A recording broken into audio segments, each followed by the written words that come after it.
Maintenant, sur scène, tout le monde opposition exacte. Parce que opposition exacte, donc meeting, on est le gars qui nous la discours moro, au tout le monde qui bat tout le monde qui a parlé à la ça.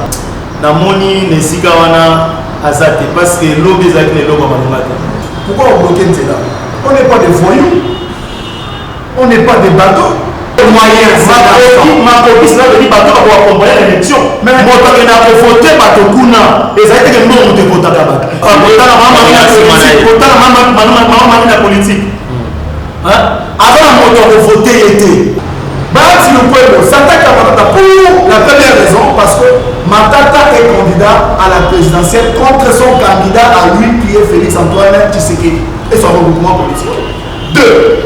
Baati manigance les institutions de la République. Matata Pogno azano opposant yazo kimande makambo azo kima parce que ekomake pouvoir la place pouvoir la Félix et so anga ko kotani ni bambo ba ngwe pa ya opposant il pa na bino elle a parti de souci fois ça là ba bata commerce pas ça là ta ko parti ya communication.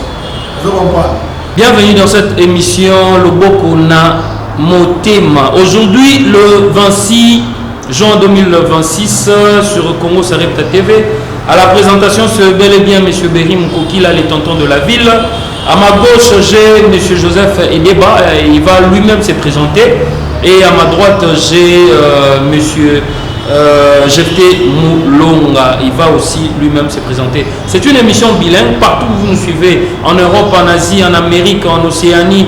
Nous sommes en Afrique, pays cher à son excellence Félix Antoine Tshisekedi. C'est parti déjà aujourd'hui avec notre débat. Nous allons parler de l'actualité du pays. Nous allons essayer aussi de parler de la personne qu'on appelle Matata Pogno, parce que nous avons Joseph Edeba qui lui représente directement, et nous allons parler des gens lycéens Boussa. Et nous avons l'opposition et nous avons l'union sacrée. Aujourd'hui, c'est un débat, mais il faut que nous puissions être un peu loyal et puis respectueux. Ici, on n'ingérit pas, on ne dit pas n'importe quoi. Comme nous vous disons toujours, l'imagination est plus importante que le savoir. Le savoir, c'est tout. Et le salaire d'un champ de chasse n'est que l'os. Et chacun a son tour chez les tailleurs. C'est parti, merci. Nenge na zoe Sabino Karakena Yambi Bana Mboka Joseph Edeba na Jefté Moulonga ba solo la bino ba dozali kolanda bango partout dans le monde. To solo la na abonnement. Bon s'abonner massivement sur votre chaîne Congo Sarepta Télévision. Et puis nous sommes déjà sur TNT, sur Arc TV Brolanda Bango. Tout ça pour ça suggestion na bino, tout ça pour ça recommandation na bino. Et c'est parti déjà. Bonjour monsieur Joseph Edeba. Bonjour, moi Namboka Berry Mukokila. Merci pour l'invitation Mayo. La chaîne sur Mamba Namboka Betani Kolo Nabiso. RDC Zamboka Félix Tshisekedi Kamake. Et Zamboka Congolais Nyos de partout à l'est de la République démocratique du Congo, à Kinshasa, à Munagana et ailleurs. Donc nous Nyos. Et puis, je voudrais que nous puissions recadrer un peu les choses. Il faut que l'on discute des sujets importants, pas des individus, parce que ça c'est vraiment un débat de très bas étage que je ne souhaiterais pas que l'on s'appésantisse sur les individus alors que nous avons beaucoup de choses à discuter pour la nation. Très bien, bonjour monsieur Jofté Moulonga. Bonjour Nego Berry Mukokila. Merci pour l'invitation. Je pense que déjà avant de recevoir moi père et tableau mais la PCM Bote Congo RDC les a représenté par Yamon Mboka Félix Antoine Tshisekedi Tshilombo Fati Beton Yende Azali numéro 1 Yamboka Biso la RDC. Merci beaucoup de vous. Voilà, c'est parti déjà tous les sur la Nabino par rapport à Mboka. Alors tous les na RDC pays cher bisonyos tozali ba congolais to kokende bongo na masolo etalami déjà meeting ya opposition ezalaki hier le 25 juin na Sainte-Thérèse. Papa et des voilà qui j'étais juste derrière Ezanaki très bien et puis aussi ça qui a malgré volonté il y a pour contrer, pour coincer l'opposition. On a mis sur l'hôtel de ville mais ça pour ça là. Ils ont voulu pour coincer en programmant beaucoup de rendez-vous musicaux partout. Qu'est-ce que je veux dire enfin va réduire l'impact et la participation à peuple. Quand il est dans Bango, quand on a gêné à Bango, on est dans Judo. Même qui vont pas nager dans Bango, on a reprogrammé dimanche et tout c'était insisté parce que les gens étaient. Voilà, même question papa, yo monaki meeting wana ndenge nini na ebite so ozalaki na rendez-vous to talaki yango to yokaki yango. Merci Ndeko Berry. Nalingaka mito eza histoire de opposition. Maintenant sur scène tozomona opposition eza te parce que komona meeting oyo ya lobby ezalaki meeting moko tomonaki lokola tolobaki ezalaki soki otiaka match ya lokoko eza makasi mingi meeting ezongisa opposition balider nyonso opposition komona yango na Saint-Thérèse toyebaki opposition ya kaso biki opposition nzela fo ekangama lobby ezalaki ata na mbuteyage moko te lobby voix ezalaki libre ya osakana te lobby bato batamboli ndenge baesenye elongo bani donc meeting wana donc elo na ngai nalobaka ke opposition eza ya kokufa. Nous avons pas l'opposition de ces pays opposition ezate donc meeting wana elekaki lokola discours moko oyo tozolobaki bato moko ya balabala bazosala moto akoki kosala ke opposition etelema mpenza makasi namoni na esika wana aza te parce que lobby ezalaki na eloko ya malonga te eloko ya malonga esalamaki te ezalaki na événement moko te na mboka oyo ezalaki lobby dimanche. Très bien. Tokei bongo na question na biso ya koyeba monsieur Martin Fayulu kotika bongo était à postuler na ba élection présidentielle. Est-ce que exacte que pour Félix Tshisekedi a gagné tout est papa Joseph Deboza en Maloba? Je vais répondre à Négolangaï ou à balbutier tout à l'heure. À Bossani que l'opposition existe en fonction de la constitution d'abord, parce qu'elle est considérée comme une organe de la démocratie. Tant que le bateau va perroqueter, l'opposition n'existe pas par sa volonté d'exister, mais l'opposition existe en fonction de la constitution. Et l'opposition, donc il faut comprendre qu'est-ce que c'est que marche dans meeting. Meeting, c'est un rendez-vous pour la communication. Pourquoi on bloque là? On n'est pas des voyous, on n'est pas des bateaux. Opposition, elle est opposition, et quand on fait appel au peuple, on ne veut pas prouver au monde qu'on est des brigands. C'est un rendez-vous patriotique auquel nous devons rester, discuter du pays, discuter des institutions et discuter des animateurs des institutions comme le cas du roi Soleil qui aujourd'hui s'illustre à un dictateur qui dit je vais poursuivre tout celui qui désormais ce n'est pas la justice mais c'est un individu qui se considère supérieur. Et donc en effet le meeting est l'objectif à bloquer de la télé. Et puis après marche l'objectif à retirer comme ça ville morte. Et quand ils marchent à ma voyou, un meeting à ma voyou. Nous sommes dans l'opposition républicaine.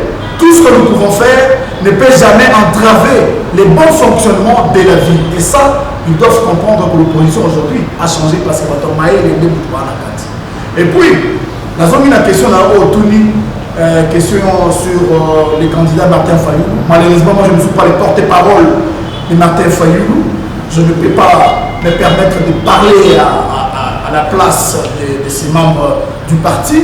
Mais cependant, je sais que nous exigeons ensemble dans le bloc de l'opposition les élections. Et les élections doivent se présager d'un climat de collaboration, d'un climat de transparence, d'un climat, vous comprenez, du sérieux. Parce qu'on ne peut pas aller aux élections dès lors que nous ne sommes pas rassurés du processus électoral auquel ça va nous amener aux élections. Et donc, en effet, si on le fait, ce serait déjà accepter des choses inacceptables au départ, afin d'espérer un résultat peut-être contraire. On ne peut pas faire la même chose et espérer un autre résultat. C'est la règle. Donc, du coup, nous, ensemble dans l'opposition, je sais que nous exigeons les élections transparentes. Je vous donne par exemple le rendez-vous, je vous rappelle le rendez-vous de la CENI. La CENI, à ce jour, devait commencer par recevoir les candidatures selon le calendrier électoral. Nous en sommes où? Kadima a dit quoi hier? Il a parlé, il a compris et il a fui pour dire nous avons les contraintes sécuritaires et les contraintes financières. Où était-il? Où était le gouvernement pour disposer des moyens possibles afin de doter la CENI comme organe d'appui de l'argent afin que la CENI organise les élections pendant tous ces temps? C'était la jouissance, c'était le voyage, c'était le mariage, les fêtes, ça et là, alors que même à Bonaga, ça ne nous rappelle plus rien. Aujourd'hui, nous sommes dans ce système-là de fonctionnement des incompétents. Et donc, les élections ne vont pas se tenir parce que d'ailleurs aussi, la loi sur la répartition des sièges n'est pas passée, n'a pas été promulguée.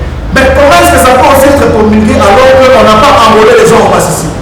On n'a pas enrôlé les gens à côté ici, à Kwamouté et ailleurs. Donc, vous comprenez que le processus électoral est miné de beaucoup d'irrégularités qui ne permettent pas au peuple d'aller aux élections comme il se doit, mais on ne doit pas nous tromper.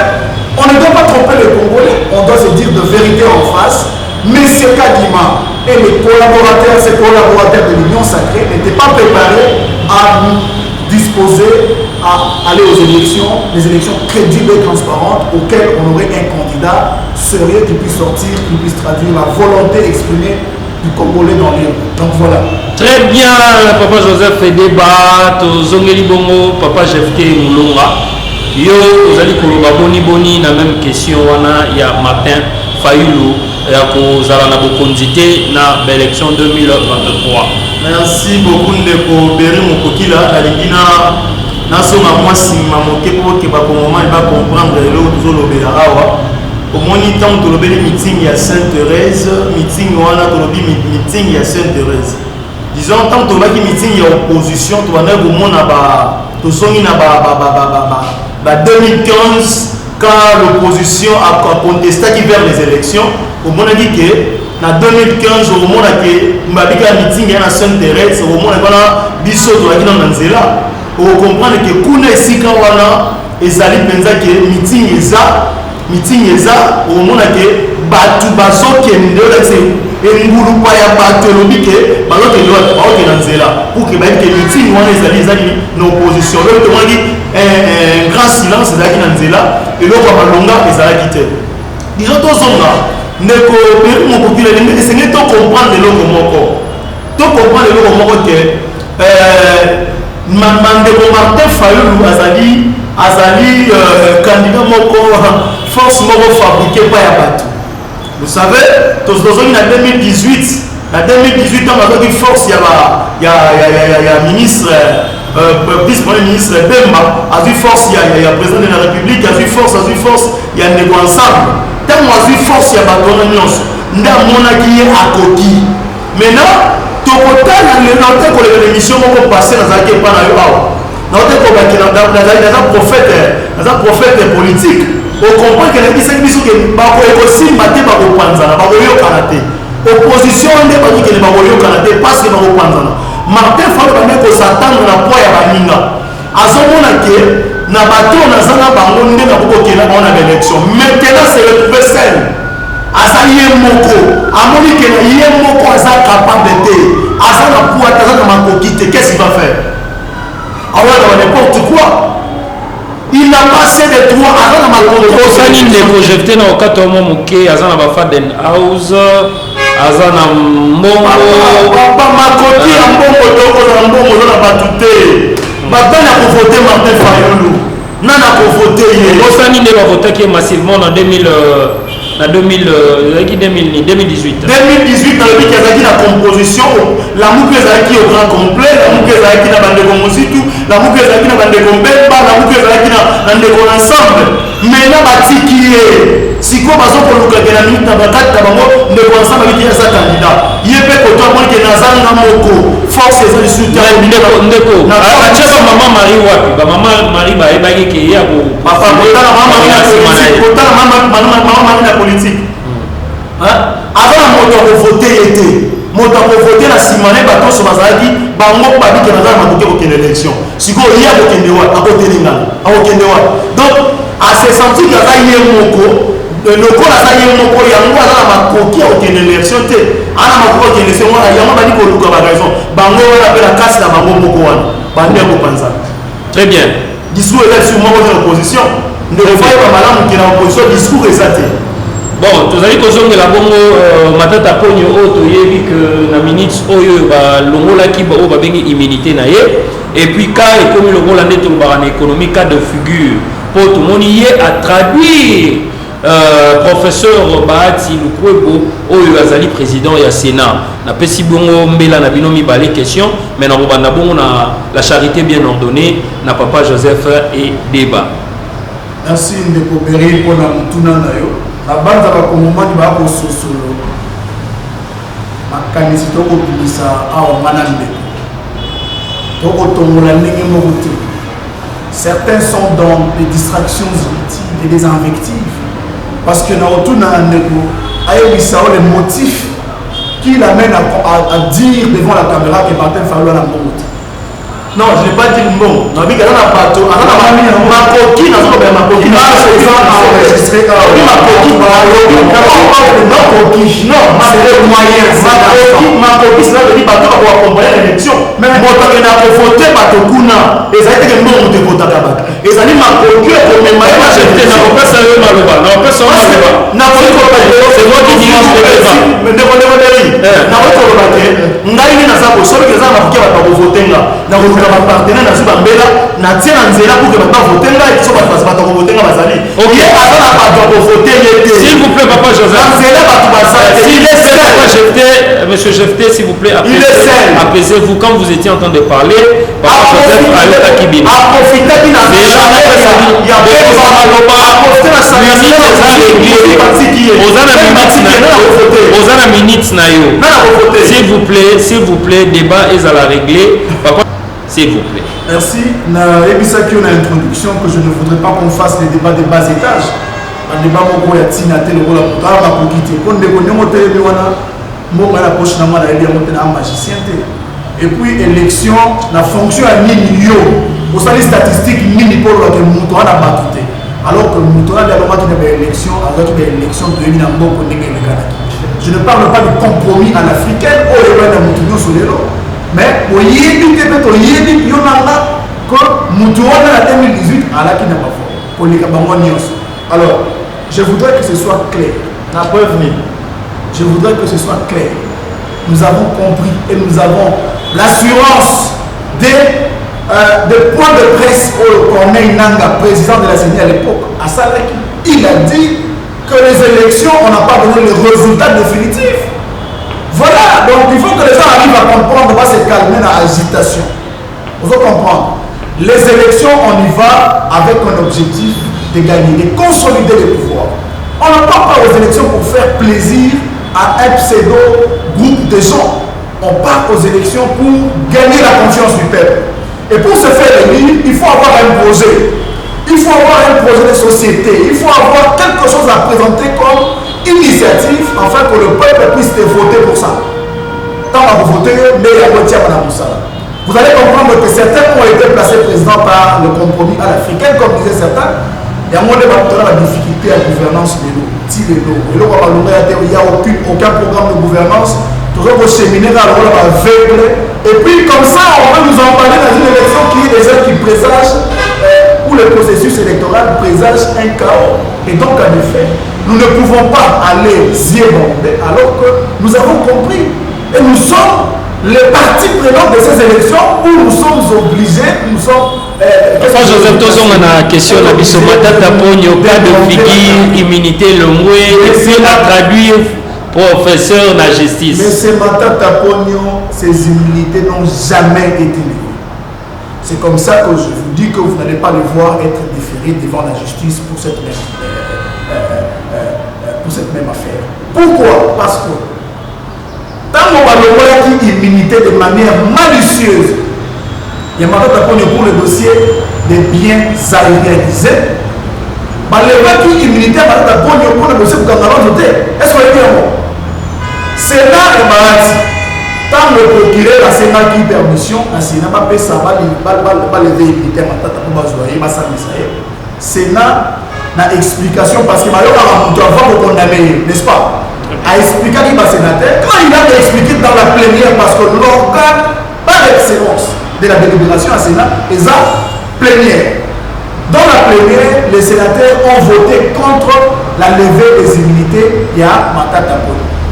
Qu'est-ce qui va se passer? Bati Lukwebo va s'arranger pour la première fois avec son procureur. Base de la table, le sénateur va organiser en vacances parlementaires. Dans le bureau de Tikala, Matika, il y a 4 ou 5. Elle va profiter à corrompre le bureau. Ils ont fait ça pour la première fois. Violation grave de la Constitution. Matata qui a bien réalisé. Le même procureur ici, nous, le Japon, a Sénat Matata pardon devant témoins pour le dossier bien réalisé parce qu'il a dit que c'est mon corps fondé, monté de toutes pièces alors qu'il n'y avait pas de preuves palpables. Automatiquement, quand ce dossier-là a été stoppé, on va comprendre il n'y a pas une autre procédure prévue par la Constitution pour récupérer ces immunités. Quand le dossier a été clos, automatiquement, les immunités de Matata se sont rétablies. Quand on va recouvrir ma immunité, à profiter de l'occasion pour à lancer le dossier Boukamalonde. Mais dossier Boukamalonde, on ne fait pas la justice. Matata accueillit les points à point, paquet, point de la Cour constitutionnelle, abandonné la Cour de cassation. Cour de cassation, parce qu'il est déclaré incompétent pour la première fois. Accueilli la Cour constitutionnelle. Parce qu'on juge en fonction des lois prévues. Et en vertu de la Constitution, les juges ou l'organe du juge qui est censé entendre et juger les présidents et les premiers ministres, c'est la Cour constitutionnelle. À Kanisa Teke, il y a un peu et pour ça, ancien premier ministre, non ancien président de la République. Il y a un peu de Kabila parce que la Constitution garantit ces droits-là. La Constitution n'avait pas prévu qu'il y aurait des infractions où on va commencer à reprocher les anciens présidents et les anciens premiers ministres. Et donc, parce qu'en droit, nous criminels, nous l'avons assimilé, ça veut dire qu'il n'y a pas de peine ni d'infraction s'il n'y a pas de loi. Et donc, on ne peut pas fonder de loi parce qu'on veut juste s'attaquer à M. Matata.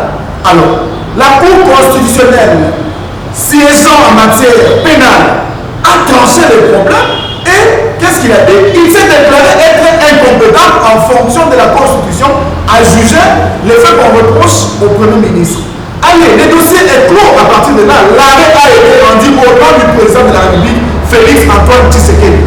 Imposable au Sénat, imposable à toutes les institutions judiciaires du pays, imposable à toutes les institutions qu'est-ce que je veux dire, militaires et autres. Et donc du coup, les dossiers en étant clos pour la deuxième fois, les immunités de Matata étaient censées revenir automatiquement et c'est le cas.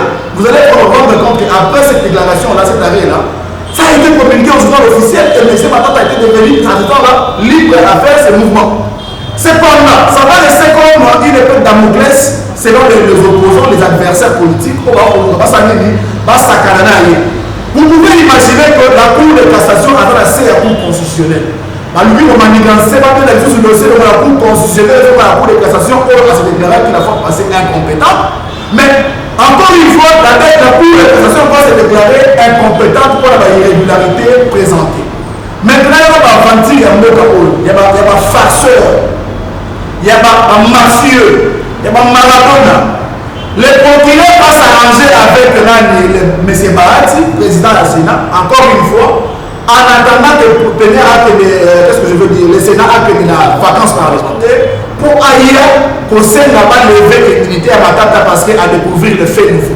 Mais ils sont en train de violer intentionnellement le droit. Parce qu'il y a le principe de droit pénal qui dit non bis in idem. C'est-à-dire, bon, quand ils causent de la mancambo, parce que la souki si à vous ne pouvez pas y revenir, même si vous trouvez des faits nouveaux. C'est-à-dire, vous ne pouvez pas intervenir. Et ça, c'est la Constitution qui le dit. Et le garantit, c'est d'ailleurs une loi universelle. Vous ne pouvez pas le faire. Mais cependant, Barat s'arrange et dit, avec ce populaire, non, depuis que ces immunités étaient levées, vous pouvez. Mais c'est une absurdité incompréhensible. Donc, Barat Silopouelo s'attaque à Matata pour la première raison, parce que Matata est candidat à la présidentielle contre son candidat à lui, qui est Félix Antoine Tshisekedi et son regroupement politique. 2. Bahati manigance les institutions de la République, dont le Sénat, en complicité avec le procureur, pour attaquer M. Matata, parce que M. Matata aujourd'hui s'érige en espoir. Voilà, comme Matata aussi, à sa humanité, il va tout s'arranger. Tout ça, c'est quoi le droit, tout ça, la libération, on va s'arranger. Tout ça, la justice, c'est moi qui vous a bossé. En Kamati initiative, a retiré la confiance à niveau Sénat, en plus de cela. A fourni Bahati et puis a refusé le procureur général parce qu'il n'y a personne qui est au-dessus de la loi. Même les lieux de Bobéry, sauf qu'il est là, on a laissé la droit. Vous pouvez porter plainte contre le président de la République. Vous pouvez comprendre qu'il est en vertu de la loi. Alors, néanmoins, a fourni Bahati que M. Bahati se permet d'utiliser l'institution Sénat pour menacer les intérêts de l'autre, alors que ces intérêts sont garantis dans les comptes pénals livrés de notre République. Donc du coup, ça va jeter. Donc Matata a raison de le faire. Et je vous dis, c'était pour limiter les dégâts. Désormais, ma camarade va vous soutenir. Mesdames et messieurs, Bolanda émission le Boko Namote Mabumuni Joseph Ede Bawazali, je vous rappelle, fédéral Yalukunga, il y a parti LGD, cher à Matata Pogno, a expliqué bino, boni ba immunité, buzolo babalongoli, et puis boni Matata Pogno, a Kosala, Azali, Ponani Nazali, Kozwami Kakatano, ya Kozala, na Afunda, Moto Babengi, le professeur Bahati. Alors, même question, tout Rolanda Bongo, jeté Moulonga, Oyazali, moko ya cadre ya CDR cher ya Jean Lucien yo okolobani ni pona question wana ya Matata Pogno cadre figure mokokila na ko perdre de temps na ngai pour que na lobela dossier ya Matata Pogno pambate Matata Pogno epai na nga azoko présenter rien. Matata Pogno azali opposant moko te ana boite pona au contre-pouvoir il y a Félix Antoine Tshisekedi Tshilombo Fati Béton. Comment ça n'a pas été ministre na mboka oyo ça na yebi na yeba na zoloba. Comment ça n'a pas été technocrate. Nazolo comment ça n'a pas na cravate tika chine de kota aloba. C'est moi je poser une question nazo appeler. Éviter nazo solo. Matata Pogno azana mambo côté par rapport à contre-pouvoir il y a Félix. Matata Pogno a la pointe. Matata Pogno ndenge azali wana alana makoki te donc pour nga je ne peux pas perdre mon temps de parler de Matata Pogno parce qu'il a la pointe au contre-pouvoir place. Matata Pogno n'est pas l'opposant, va remettre balance sur le président. Matata Pogno azano opposant yazo ki mande makambo yo bazo ki ma parce que et comme que pouvoir la place pouvoir la Félix et sur la côté ni babo ba pas ya opposant babo ba pas opposant parce que ayebi makambo la bien to yebi ba dossier nyonso Matata Pogno azala gérant ndeko to yebi yango wana yo to yebi yango dossier ya kukangala to yebi yango ba congolais bazo de la tilelo c'est à cause de Matata Pogno il est là derrière ça. C'est à cause de Matata Pogno, Bakongomani bazolela. Parce que Bakongomani bazolela, boni ya mbongo et kenda. Matata Pogno za modèle de la mbongo, je ne peux pas perdre mon temps de parler de Matata Pogno. Laisse-moi parler du pouvoir en place par rapport à Makambo et Zoletela. Par rapport à Makambo qui dit surtout si il y a besoin de la réélection chef de l'État, il y a besoin de la réélection chef de l'État. Makambo nyonso, là je vais pour la téléphone. Je n'ai pas niveau. Je n'ai aucun de l'ombango parce qu'il y a des sabisos. Comme on a eu la posato de la mboka, petit Matata Pogno, il y a des sabisos guerre na est et ils allaient continuer. Pour la solution zani ni pour ici là. Merci Ndeko Beri esika motema na ngaka loboko na motema ndenge lo baka émission on a makambo ya guerre ya est makambo ya guerre ya est dit que ba elekaki na hotel ko sa ba analyse moko l'émission na yo on a pesa ki metozo mona ki ba analyse yango ekoma ki vraiment na ko pesa ma ezwama ki tomoni mwana mboka mokonzi ya mboka azokokende mpena kobeta moto mbala mingi koluka kokende kopesa basolution na ngambo ya este likambo oyo eumeli buta kabila akoki yango te me toyei kondimake elongo na félix tokokoka yango pour ke tosise totia kimia na ngambo ya este tokobetaka lisusu lisolo ya este wana te toyebi ke eumeli ntango molai bandeko wana basouffrir bandeko wana bazomona pasi makasi bana mboka na ngambo wana bazomona pasi me nelongo na mokonzi ya mboka tozokoluka lolenge nyonso tokosukisa makambo wana ya ngambo ya este lolenge nyonso malembe vraiment ezosimbama na malembe pour que tokende kotia kimia na ngambo ya este toyebisi bino ke toassire kopesa mwana mboka tosala réélection chef de l'état quand tokosala réélection chef de l'état vous allez voir que na ngambo wana vraiment miso eza déjà wana bato bakotisaki infiltration makasi bazobanga kosala réélection chef de l'état vous savez oyo ezali ke tobali korevele baeffet bato bazali bacomplice ya ngambo wana baza déjà misu baza ya kokangama tozoyoka baka baza ya kokangama sikoyo bato baza na kati ya infiltration wana bayebi badosie infiltration bazokobanga pamba te moko azokobima na poisa lokola baza kobima na poisa force na bango esani ezokita force ezosila nde esika ke omonaki na ngambo wana baterre nyonso bazalaki derrière misala ya M23 to mpe ya bandeko nyonso oyo baza derrière pasi ya Congo derrière pasi ya bakongomani bakomonaki bakozala revele mpe esika wana kimi kokota. Très bien, monsieur Joseph. Tozongeli kala yo pour totiki papa Joseph débat appel mamuké pour tozoke bon na suka yebisa biso élection déjà à l'horizon. Qui avait dit que élection ko sala maté léo déjà le 26 tozomona a déjà kalaté à ba kombo ezali ko bima na dépôt ya ba candidature ya ba na députation nationaux. Donc élection est bel et bien et kozala na République démocratique du Congo. Oya préparé quitté, oya se préparé quitté état lié.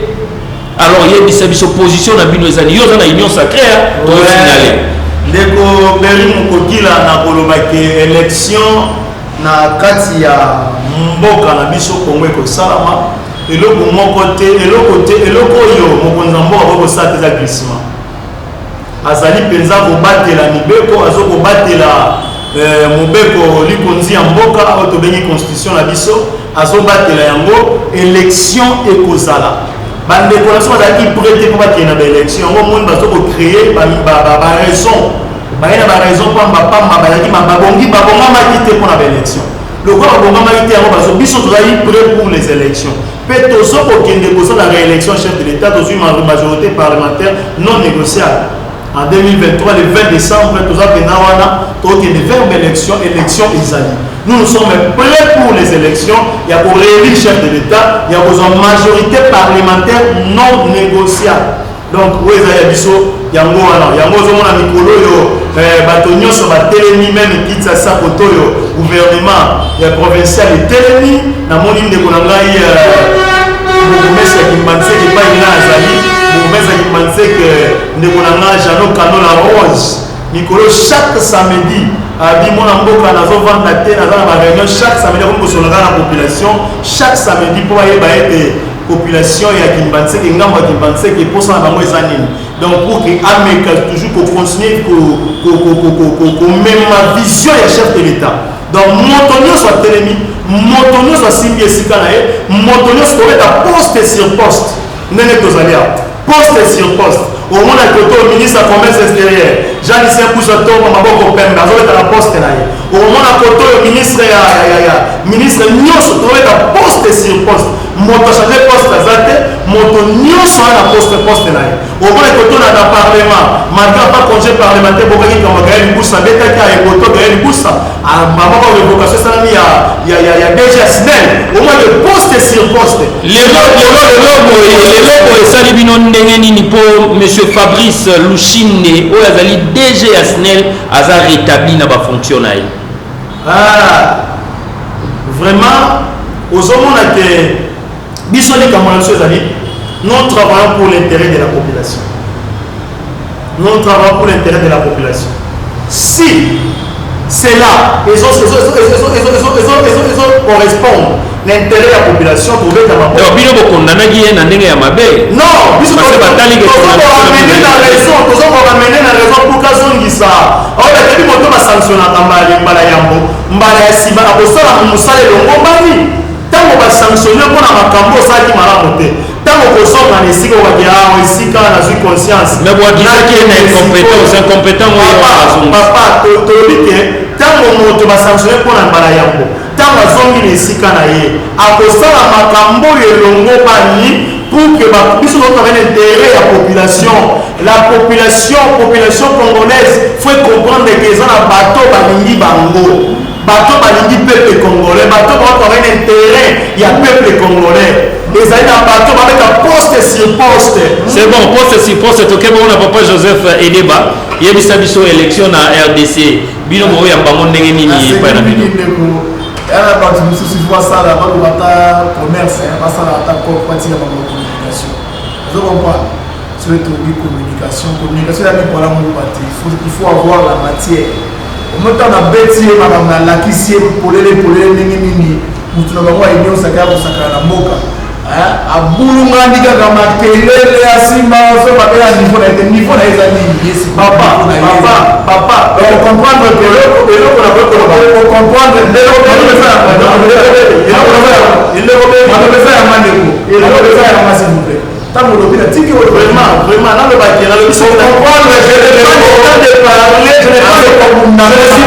je ne suis pas condamnateur de Matata Polo. S'il vous plaît, papa, on va mettre le bagnon sur le lobby, je crois, papa Joseph, et Deba,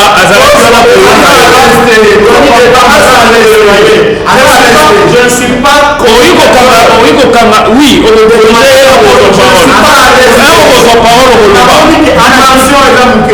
merci. Monsieur Jefté, mais oh ça là on est des autres il y a bino bwana nyo sacré ba mais oh ça là wana il faut je vous ai dit s'il vous plaît je vous ai dit je pense que c'est peut-être ma dernière fois de parler que je voudrais faire un débat de mini-événements pas des bas étages quand notre confrère mon co-débatteur dit à un niveau on fait la discussion à la télé mais nous parlons des institutions de la République il y a le Sénat parce qu'on a un niveau nino ya yozana. Non, je n'ai pas dit qu'il y a un niveau ça va débat. Il y a pas solo monsieur Jefté Boulona et vos apaisements Negobeli likambo eza que la lobi que na tana je dois perdre de temps elle est mission ya moyo même na pas niveau de contre Félix Antoine Tshisekedi ne tous à réaliste parce que quand on parle de débat là toujours on va débat un débat c'est quand l'autre émet aussi son avis il faut savoir aussi respecter les opinions des autres yo lobaki bayokaki yo s'il vous plaît émission s'il vous plaît merci beaucoup s'il vous plaît je suis en train de dire que nous faisons des débats classifiés, des débats de lance de cette guerre un échec. Et c'est comme ça qu'on dit que le pays a reculé. Parce qu'il n'y a pas un programme de gouvernance. Mais laissez-moi parler, s'il vous plaît. On est soyons tolérants, s'il vous plaît. On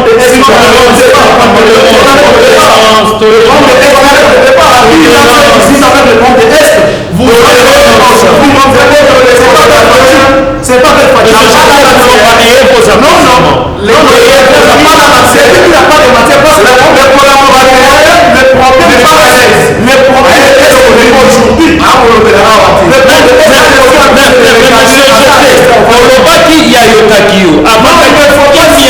Il ne faut pas trop qu'on a débat à possibilité pour ma reste des de l'autre. Pour ma reste des mais moi les opinions sauf une communication ça à côté on a le temps qui est un parti quand vous parlez des inepties à la nationalité la psychologie na souka ceux qui n'a pas le harmonie qui va monter c'est là ça répliquer c'est ça la communication ne m'obligez pas à vous donner des allez-y papa je fais des débats et donc je disais que état de siège est un échec boni madame a déclaré on va pas est Boni madame a déclaré état de siège guerre ici la RCT Boni depuis a déclaré état de siège M23 à l'Oma la Mabé la Bissoté paix à Mamadou Ndala. Et hommage au général Didier Toumba, hommage à Matata Ponyo, hommage à Joseph Kabila qui à l'époque, avec l'opération Pomme Orange, ils ont réussi à déloger l'ennemi jusqu'à l'origine en 2013, on a eu la paix. Parce que depuis tout ce temps, il n'y avait plus l'histoire de la guerre à l'Est. Nous avons Félix Tshisekedi. Nous avons qui va M23. Nous avons Félix Tshisekedi. Il est passé. Loza qui va Willy Moma, la déclaration est délai. Et donc aujourd'hui, nous devons comprendre qu'il y a un problème de leadership et de gouvernance qui fait défaut. Et c'est à cela que pour que nous puissions pallier à des problèmes comme de la guerre à l'Est et le foyer de tensions ça et là, il faut que nous puissions promouvoir à la tête du pays des gens compétents, pas des jouisseurs incompétents, pas des danseurs et des fêtards, pas des gens qui appellent les musiciens chaque nuitée. Vous comprenez? Mon compagnon de Niboso, on donne ma solution assurée de base. Normalement, c'est la sécurité à Moka. Il faut. Voilà, c'est comme il y a ça qui sont dans l'élection. Bon, il y a bien mon négéni. La sélection qui est déjà dans l'élection. On va l'élection négéni. L'élection, on va de la Cour comme il y a des ligas qui m'ont donné ce qui devrait éviter à ça une réunion de presse. À lobby, aujourd'hui, il y a un problème. La CENI n'a pas d'argent et les contraintes sécuritaires entraveraient, bien sûr, le déroulement du processus électoral. Il craint que les élections puissent se faire cette année. Un affaire d'échec. Encore une fois, un incompétent. Au l'union sacrée, et ça, il s'en va incompétent, des désordres. Vous me l'avez dit sûr. Nous avons encore Félix Tshisekedi sous réélu président de la République. Petit comme Moussala, pourquoi ne pas attaquer parce que on est baillé pour Moussala. Donc ce pays a besoin des animateurs d'institutions, pas comme des bâtis et des gens de Saint-Boussa. Encore faut-il le dire que comme on a la dimension de la ministre était la première ministre. Ce pays a besoin pour chuter. On a retenu insécurité. On a retenu pour lier le social du peuple. On a retenu le développement, le progrès. Il faut que tu aies un animateur compétent et institution. Ils ont ma sécurité, ça, c'est déjà ce sont des menteurs qui sont autour du président de la République. Parce que comment ça est, dans la présidente de la République, à quel endroit on a eu Sony, quelle honte, quel accueil réservé pour l'air. Batulaye, non pour la mort à la fief, n'a pas électoral, n'a pas saboté à vos salariés. Désormais, je vais faire ça. Mais vous êtes le président de la République, vous vous érigez en dictateur, vous marchez sur les lois du pays. Donc, désormais, c'est M. Félix Tshisekedi qui fera face à des individus. Non, mais on est où? Le pays a sombré. Mais le pays est en train de décoller. 9e G à francophonie aussi. Le 28 juillet. Je vous prends l'aspect économique. Parce que on est dans le développement et le décollage d'un pays d'abord sur le facteur économique. Notre pays a quel statut économique aujourd'hui? Pays pauvre, très endetté. PPTE. Pourquoi? Parce qu'on a 10 milliards de Adonis Kimwanga. Joyeux anniversaire, le DG Guérison, Ilunga Emmanuel Chipaka, Molonga Nyamama Yvette Kabamba Chipaka, na pesi bino mbote, na pesi mbote na ngaya mingi, na bourgmestre compétent, Christian Matata Christian Matata Waku, na pesi yo mbote ya mkolo, na pesi mbote na bourgmestre, Jano Kano La Rose. Nous allons aller via petit naï. Na pesi mbote makasi, bino nyonso bolandinga na émission, na pesi mbote DG Guérison. Génie Solution, DG Guérison. Na pesi mbote, na pesi prophète, na pesi mbote na prophète na biso, Mardoché Mananga na matadi na agence na ye Blessing. Na pesi mbote na prophète na prophète na biso mananga Miché na geste na ye blessing mananga Miché partenaire émission na pesi ngoto bana le vaillant héros bana le vaillant na pesi moto peut-être mananga Miché na dit qu'il président il y a coordination matadi ya Fovako yepeli suswana président ya Fovako matadi prophète Miché Mananga na pesi na bossa na te bango nyonso na pesi bino mbote makasi na pesi bino nyonso mbote El Shaddai na pesi mbote bino nyonso bozana ngamba matadi pe na Kinshasa na pesi bino bambota makasi à mon épouse Maman Rite Bikila Mulonga na pesi yo mbote bandeko nyonso bazolanda ngai na pesi bino mbote bambote na bino bozwa bambote émission na biso bolanda yango bo s'abonner et vous allez bien à tout moment bo monanga merci na bino nyonso.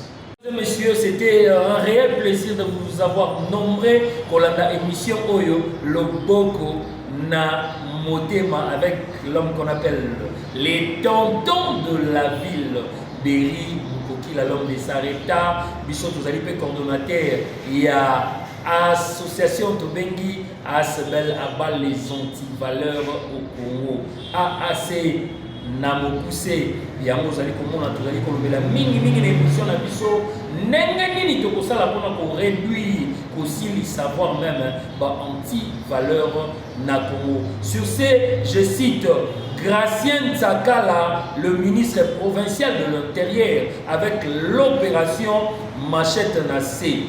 Gracien Tsakala, le ministre de l'Intérieur, avec l'opération Machette Nassé, Toboy Kuluna. Là, je cite encore Maître Ninja Sikatenda. Merci pour la Moussala, merci pour la Onyo Swali Moussala pour Machette Nassé, Toboy Kuluna na RDC. Merci à vous tous qui nous suivez de partout, en Europe, en Asie, en Amérique, en Asie. Nous sommes en Afrique, pays cher à son excellence. Félix Antoine Tshisekedi Tshilombo. Je cite Maître Odilon Amosi de Paris, Maître Tchoura Mboma, l'imbattable de Paris, et je cite aussi le bébé formidable, Sugar Baby na USA. Je cite aussi Odile Manzaka, Mwasi Nzambe, CPI Yamboka, Odile Manzaka, Mwasi Nzambe, CPI Yamboka, Sankara de Kunta, Weranson, mon ami, vous allez vraiment formater, vous allez papa, avec l'événement du siècle, Tozo Bengaye Mikolo, l'homme du 24, c'est lui qu'on appelle Faire et chair des poules, artiste avec F majuscule, artiste avec A majuscule. À l'accent de quoi il est capable de faire et chair de poule. Papa Hervé, merci parce que vous allez m'obali, vous l'avez dit que vous relève Yamboka Oyoyo, esprit Wenge toujours. Papa Hervé, je cite aussi Héritier Watanabe, artiste ya solo ya mboka oyoyo, komona mi ange mi démon, mais siko bozali kozwa le chemin de la gloire, ezoya kala mingi te, bolanda pe kaka na émission oyoyo, ndenge nini bina filé abetaki na boma, monango, bolandango, bina filé avec son album qui est aussi d'être très bien commercialisé, où ils avaient détermination. Tu cité Marco Mopandisamo, Papa Bivance, CG, Yabina Filet, tu cité OP.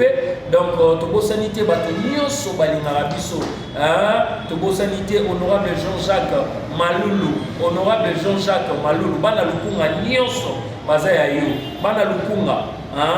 Ozana motomoko walingarabino mingi comme on a honorable Jean-Jacques Maloulou. To sanité na journée ya lelo bana Kinshasa. Il faut to bisabino elokoyo. Aujourd'hui nous sommes le 26 juin 2023. Examen d'état et bandi dans la République démocratique du Congo. Dans tout le temps dit. Alors, il y a la dame du pouvoir la dame du fer, la femme avec F majuscule, la femme au grand cœur, maman wa boboto, maman wa bolingo. Bana nyonso ya Bombasa, bana nyonso ya Ango, bana nyonso ya Boko, bana nyonso ya Buta, ba territoire wana nyonso. Boye bato mama oto bengaka Carole Agito amela abanga pakwa afuteli ba élève nyonso oyaki 3945, je dis bien au boza régulier na au baza non régulier ba autodidacte 2212 baza irrégulier baza ba autodidacte nyonso wana tosangisi 70 000 francs par élève. Maman afuteli bato wana nyonso. Oh, et ça, bon facture, il y a 216 millions, je vous dis. Quelques francs aussi. 216 millions. Maman Carole Agito Amela Abanga Poa. Merci, maman. Pour nous saluer pour ça. La bana bazou et les nios. Bazaya ko sepe là-bas. Parents balali pongi. Parents balali pongi. Bavandi calme. Pendant le 4 jours. Oh yo yo. Bana na bango ba ça l'examen d'état. Pour tout passer zati.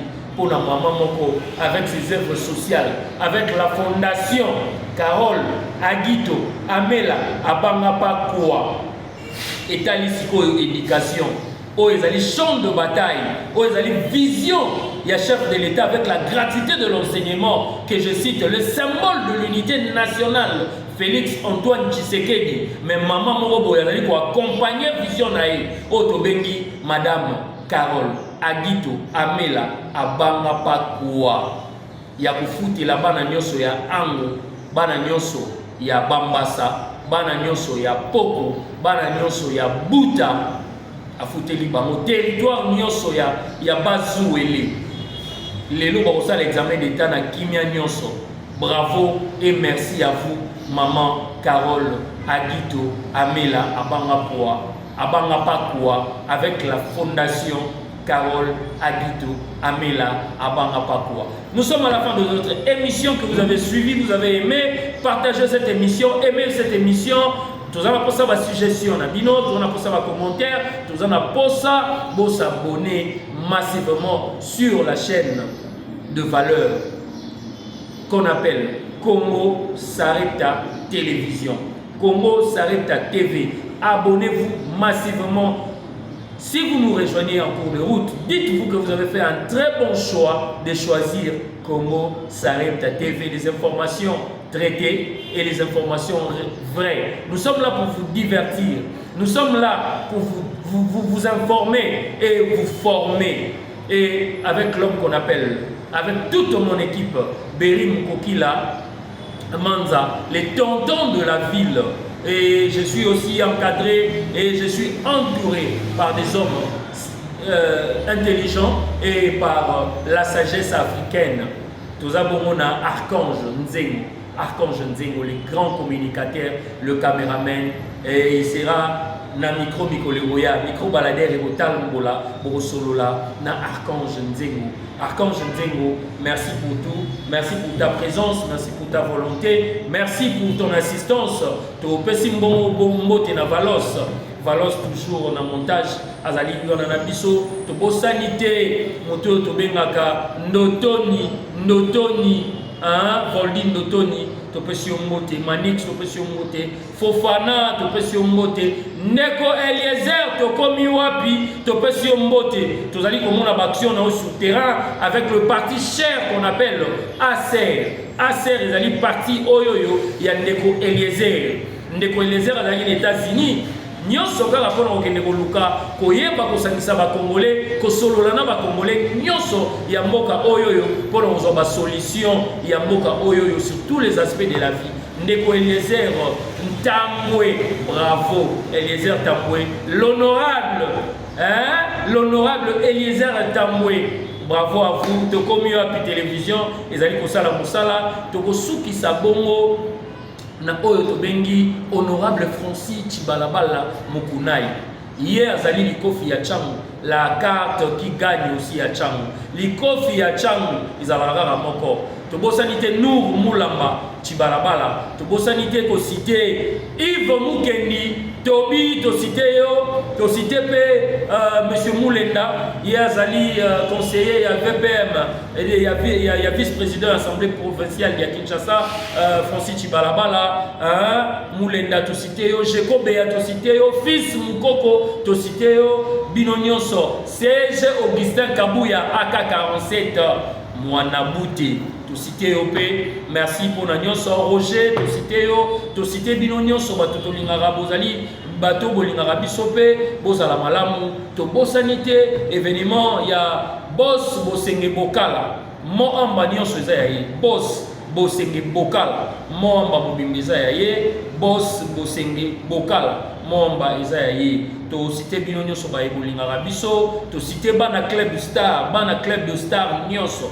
Samim Poi, Élisée Bokota, Bino Nyonso, to bon sanité congolais wazali ko la fierté na biso na Cap Town, hein, comme on a Anissé Kanyeba, Oudjana, un vrai bon tonton, Anissé Kanyeba, Oudjana, un vrai bon tonton. Hier azali show tout peur, il y a Beta Ramakofi, a Beta Ramakolo, azali ko la fierté na biso.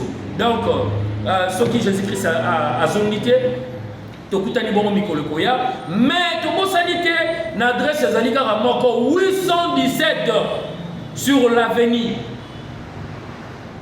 le quartier résidentiel sur l'avenue Révolution, hein, la commune y a limité. Le prophète messager Emmanuel Dodi, le prophète messager Emmanuel Dodi, il y a Salibongo 50 jours, il y a ma jeune prière. Hein, na ministère Les Affranchis, ministère Les Affranchis, ezali bongo na 817 l'avenue Révolution, hein, na quartier résidentiel na commune ya limité. Le prophète messager Emmanuel Dodi, 50 jours de jeûnes et prières. Et bandaki bongo depuis le 28 mai till le 16 juillet. Du 28 mai au 16 juillet, 50 jours de jeûnes et prières. Boyaka de 15h30 à 19h30. Hein, du lundi au samedi, Boya can adresse Zalika Ramoko, le prophète messager Emmanuel Dodi. Merci pour nous. Vous allez bongo la motema ya batu. Vous allez changer batu. Vous allez bongo la batu. Vous allez ko kanga, vous allez ko zala affranchi. To moni batu, vous allez ko le kapana yo. Vous allez ko zoa vraiment mela, vous allez ko zoa ba solution na makapo na bango. Bateau bazali kondimela Emmanuel Dodi, le prophète messager na kati ya Congo azali kaka moko, le messager prophète Emmanuel Dodi. Merci na binonyo sobola ndenge biso de partout dans le monde, là où vous soyez, en Asie, en Europe, en Amérique, en Océanie. Nous sommes en Afrique, pays cher à son excellence Félix Antoine Tshisekedi. Ndenge toyebi sarabino ka so Jésus-Christ sa sonité. L'imagination est plus importante que les savoirs. Les savoirs c'est tout.